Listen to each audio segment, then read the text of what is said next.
Sabi mo, ikaw ay pinanganak sa San Juan, hindi po ba? Yes po. Doon ka lumaki, sa San Juan. Sa Binondo po. Hindi, ang San Juan, magkaiba sa Binondo. Pinanganak po ako sa San Juan. Pero doon ka na lumaki sa Binondo. Tama po. Saan ka nag-aral? Hindi po ako nakapag-aral. Hindi ka nakapag-aral? Nag-aral po, pero hindi po nakapagtapos. Hanggang high school, nakatapos ka ba ng high school? Pwedeng hindi ko na po muna sagutin. Anyway, hindi ka rin nakadating ng college. Okay, wag mo na sagutin yun. Tinatanong ko lang yun dahil ako ay namamangha dito sa mga reports na ikaw ay magaling pala sa negosyo. So, if somebody is really good in business, she must have a very good educational background, hindi po ba? Kasi may mga lumabas sa mga artikulo na ikaw ay magaling sa negosyo. In fact, meron kang milk tea shop sa San Juan.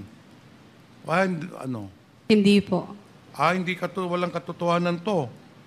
Sa Angeles, Pampanga, meron kang binuksan na isang aesthetic center. Opo. Kailan mo ito binuksan?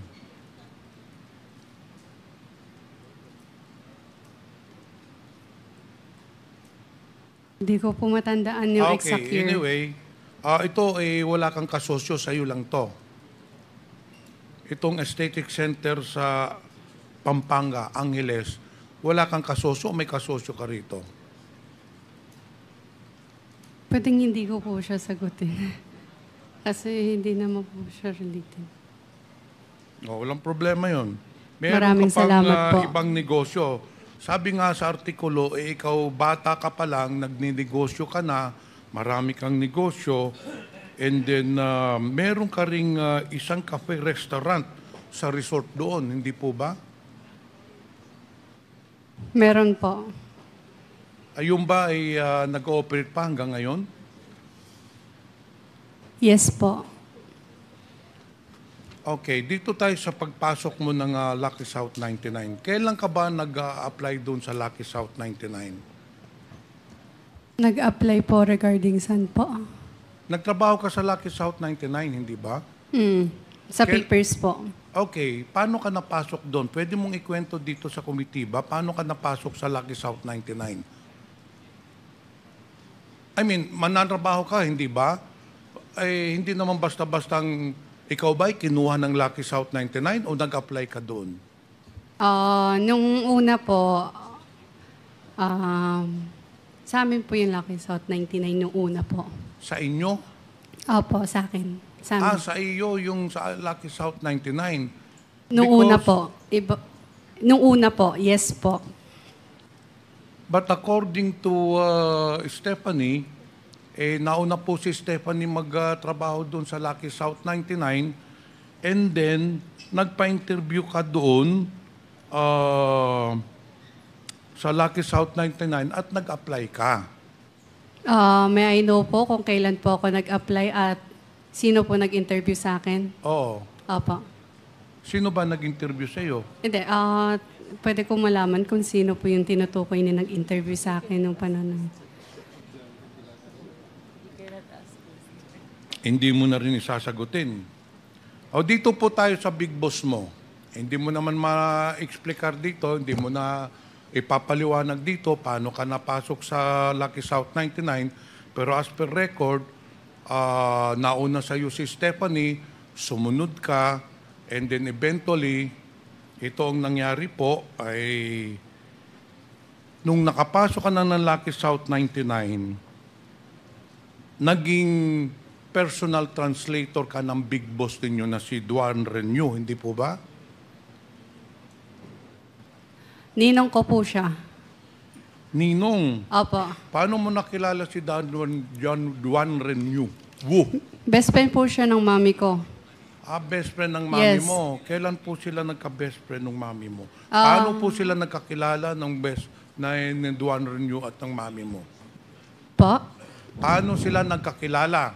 Sabi mo kanina, Mr. Chair, kasi kaya ka napasok dun sa Lucky South dahil best friend ng mama mo si Duan Renew. Duan Renew, for the information of everyone, is the big boss of Lucky South 99.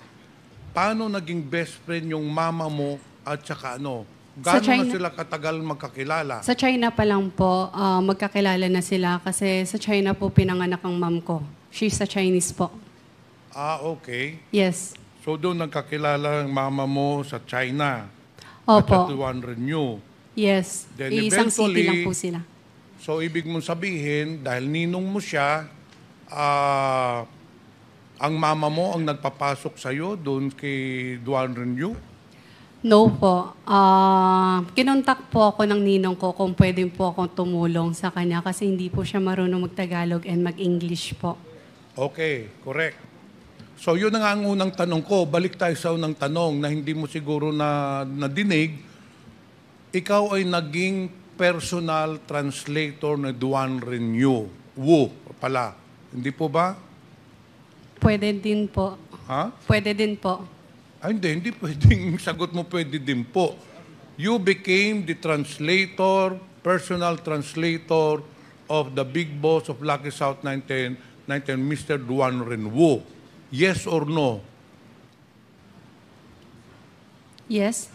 I think. Hindi naman mahirap sagutin yun. Wala namang masama doon sasagutin that you became a personal translator. Sa pagiging personal translator mo, Mr. Chair, kasi, naging palagi kang kasama ni Mr. Duan Renew. Hindi po ba? Yes po, nung una. So, naging constant companion ka ni Duan Renew. Hindi po ba? If needed lang naman. Not always. Well, according to the testimony of some of the resource person, during the last hearing, wala ka pa, sinabi nila, naging personal translator ka, and because of your job, palagi kang kasama, constant companion. Again po, pag kailangan lang po, tsaka ako sumasama. And in fact, itong sunod ko na tanong, dahil palagi kang kasama, personal translator, kaya hindi marunong magsalita ng Tagalog yung sa Duan Renew, sa dami ng transaksyon, totoo po ba ikaw ay tumira doon sa bahay o kung saan nakatira si Duan Renew? Yes po. Saan po yun? Saan po yung tinirahan yung bahay na kasama niyo si Duan Renew? Nung una po, kung saan po yung office. Tapos po, nung Saan huli, po ba yung office na yun? I think around sa Friendship Highway lang, pero hindi ko sure yung Sa address. Pampanga pa rin? Yes po. Okay. So, ilang taon po kayong nakatira doon ni Duan Renew? Wu pala. I think since then, since pumunta na ako doon na po ako nakatira. But sometimes umuwi din naman po ako sa Binondo. So 2019 ka nagsimula magtrabaho kay Duan Renew, hindi po ba? Yes po. Okay, so 2019 magkasama na kayo, doon ka tumira. Sino po ba ang kasama ninyo sa tirahan ni Duan Renew? Kami lang. Kayo lang, dalawa. Sa bahay po. But bahay nga. meron po kaming staff po. Okay. So totoo po talaga na dahil nakatira ka na doon, totoo po talaga pala yung testimonya ng yung dating resource person po dito na palagi kayong magkasama. Iisang bahay po, pero hindi po lagi magkasama. Hindi, paano naman nangyari yun? Magkasama kayo sa isang bahay, tapos sabi mo, hindi kayo palaging kasama, paggising mo, nandun na yung Duan Renew. Yes po. Pag natulog kayo, nandun na rin yung Duan Renew. So halos araw-araw. Kasi sabi mo, as per your statement, doon ka nakatira, so araw-araw kayo nagkikita ni Duan Renew, hindi po ba? Hindi araw-araw nagkikita. Iisang bahay po kami. Pero may sariling lakad po siya. May sariling lakad din po ako. So sometimes, hindi po kami nagkikita sa isang bahay. Kahit magkasama po kami sa isang bahay. May tanong po ako, Opo. Mr. Chair. Sana ay wag po kayong magagalit, ano? Yes po. Sana wag mong masamain ito, no? Yes po. Pero hindi natin maalis sa pag-iisip ng mga tao. You're living in one roof. Mm. You are a woman. Duan Renew sa man. Mm. Ang tanong ko po, wala ba kayong relasyon ni Mr. Duan Renew? Wala po.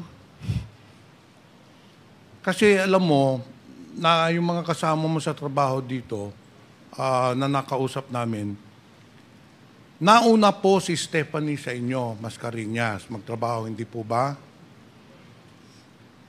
Pero pagdating ho ninyo, you became very close to Duan Renwu. And eventually, si Stephanie Mascareñas, medyo naalis, hindi po ba? Pagpasok nyo, after a few months, nawala na si Stephanie. Hindi po totoo yan. Alam niya po sa sarili niyan. Well, anyway, that's a word of yours against hers, no? But anyway, yun ang tinestify niya dito. Ngayon, pagkawala ni Stephanie, Mascareñas, you started to become powerful dun sa Lucky South 99. Naging confidante ka ni Mr. Duan Renew to the point na ginawa kang incorporator, to the point na ginawa kang yung mga cheque nilagay na sa mga pangalan mo, to the point na ikaw na po ang nagdidesisyon ng mga lahat ng galaw, lahat ng mga gawain doon sa Lucky South 99, hindi po ba? Correction lang po. Nag-invest din po ako doon. Naglabas po ako ng money for that po. Magkano naman po ang ininvest ninyo doon? Pwedeng hindi ko po sabihin. Medyo, it's private po eh. Pagpalagay po natin, ballpark figure lang, nasa 1 million, nasa 100 million, nasa 500 Pwedeng hindi ko po million. sabihin. So ilang porsyento po kayo doon? Saan po? Which company po? Yung Lucky South 99. Yung Lucky South 99, nung una, maliit lang po. Pero po, again, hindi po ako naging incorporator po ng Lucky South. So anyway, dun sa investment mo, Yes po. paano ho ang, kasi investment yan. Yes. A person invest in a business, ang objective ay para kumita. So I'm sure na almost 5 to 6 years, doon ka sa Lucky South 99, sabi mo nag-invest ka, so gaano ang dividendo ninyo or yung income mo nung doon sa investment mo, ilang beses ka binibigyan sa isang taon? Pwedeng hindi ko muna i-disclose po yan. Well, but we have to Pasensya assume, na po. we have to assume that you were earning a substantial amount because yung operations ng Lucky South 99 ay napakalaki. No? In fact, the assets, everything, malaki po. Dito po tayo sa meron nung ni-raid sa Porac, Pampanga na yung mansion complex. Alam niyo yon, di ba? Yes yung po. merong mga villas, yung may lake, tapos may villa sa gitna. Yes po. As per record po, lumalabas yata na sa inyo po yon. Opo. Lahat ng investment namin, lahat ng kinita po namin nasa Pilipinas po. Hindi, tinatanong ko lang. Sige, wala na. Tinatanong ko lang, sa iyo yun, gano'ng kalaki po yun? Opo. I think 3 hectares po. 3 2 to hectares. 3 hectares. Sa tingin mo, magkano na ang halaga nun? Hindi ko po sigurado. Sa tingin ko po at saka sa assessment ng ibang ahensya po, nagkakahalaga po ng 2.5 billion pesos ho yun. 2.5 billion pesos. Napakalaking halaga for a 24-year-old. So, yun po ang isang mga katanungan po dito sa komitiba na lumalabas. You have ika ngang kumita ka talaga na malaki doon sa operations ng Lucky South 99. Again, To have that investment of 2.5 billion pesos, eh malaki ho ang kinita nyo sa Lucky South 99. And it just shows, Mr. Chair, that Cassie is heavily involved in the operations of Lucky South 99. The fact that her name appears in the several documents, the fact that she has amassed several billions of pesos of properties just shows that she is really part owner of Lucky South 99. Hindi po ba? wala po akong kinalaman sa operational ng Lucky South 99. Again, nagpapaupa lamang po kami at wala na po. Maliban sa paupa, wala po akong kinalaman sa Lucky South 99 or any POGO or operational ng POGO po. Okay, doon po tayo kasi, Mr. Chair.